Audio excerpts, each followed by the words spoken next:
एक आठवड्याच्या अंतरात 5 गर्भवती महिलांचा प्रसूतीनंतर मृत्यू झाला आणि आणखी काही महिलांना आयसीयू मध्ये दाखल करावं लागलं। हे सगळं राजस्थानमधील कोटा शहरातील 2 सरकारी रुग्णालयांमध्ये घडलं। हे ऐकून तुम्हाला धक्का बसेल की राजस्थानच्या आरोग्य मंत्र्यांनी सांगितलं आहे की त्या महिलांना ऑक्सिटोसिनचं इंजेक्शन देण्यात आलं होतं। हे इंजेक्शन गर्भाशय पुन्हा सामान्य आकारात येण्यासाठी आणि जास्त रक्तस्राव होऊ नये म्हणून दिलं जातं। मी हे अगदी सोप्या भाषेत सांगतोय। आता संशय असा व्यक्त केला जात आहे की या इंजेक्शन मध्ये औषधाऐवजी फक्त पाणी होतं, जे रासायनिक घटक असायला हवे होते ते त्यात नव्हतेच। त्यानंतर तिथले ड्रग कंट्रोलर म्हणत आहेत की हो, असं होऊ शकतं की इंजेक्शन मध्ये फक्त पाणी असेल आणि औषधी घटक नसतील, पण त्याच वेळी ते हेही म्हणत आहेत की कदाचित हे मृत्यूचं कारण नसेल। अहो, इथे नेमकं चाललंय तरी काय? अजूनही हे स्पष्ट झालेलं नाही की हे इंजेक्शन कुठून आणलं गेलं, ते कसं दिलं गेलं आणि नेमकी चूक कुठे झाली। आणखी एक गोष्ट समोर येत आहे की 5 ml च्या जागी 1 ml च्या एका इंजेक्शनवर बंदी घालण्यात आली होती। मग चुकून तेच इंजेक्शन वापरलं गेलं का, की ते स्थानिक पातळीवर खरेदी करण्यात आलं होतं? पण प्रश्न खूप साधा आहे।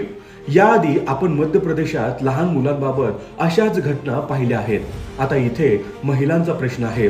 जरा विचार करा, कित्येक कुटुंब उद्ध्वस्त झाली आहेत। एक आई गेल्यानंतर त्या कुटुंबात काय उरतं तुम्हीच सांगा।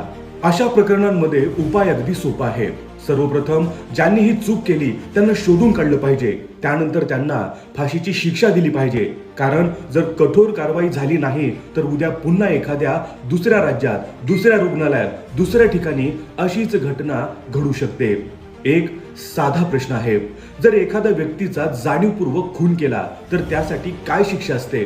मग इथे जर कोणाला माहित होतं की अशा इंजेक्शनमुळे काय परिणाम होऊ शकतात आणि तरीही ते वापरण्यात आलं तर शिक्षा काय असायला हवी?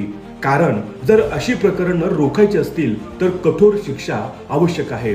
अन्यथा उद्या राज्य बदलेल, रुग्णालय बदलेल, जागा बदलेल, पण परिणाम तोच राहील आणि यामुळे आपल्या देशाचं नाव खराब होतं। आपण स्वतःला जगाची हेल्थ कॅपिटल म्हणा, मेडिकल कॅपिटल म्हणा किंवा मेडिसिन कॅपिटल म्हणा, पण अशा घटना संपूर्ण व्यवस्थेवर एक डाग बनून राहतात आणि तो डाग राहता कामा नये। हा होता संपूर्ण प्रकार। खरंच सांगायचं तर हे सगळं ऐकून खूप दुःख होतं। मित्रांनो, चांगली बातमीच नेहमी बातमी नसते। कधी कधी वास्तवता आपल्या समोर येणंही खूप गरजेचं असतं आणि ही वास्तवता संपूर्ण व्यवस्थेसाठी अत्यंत लाजिरवाणी आहे।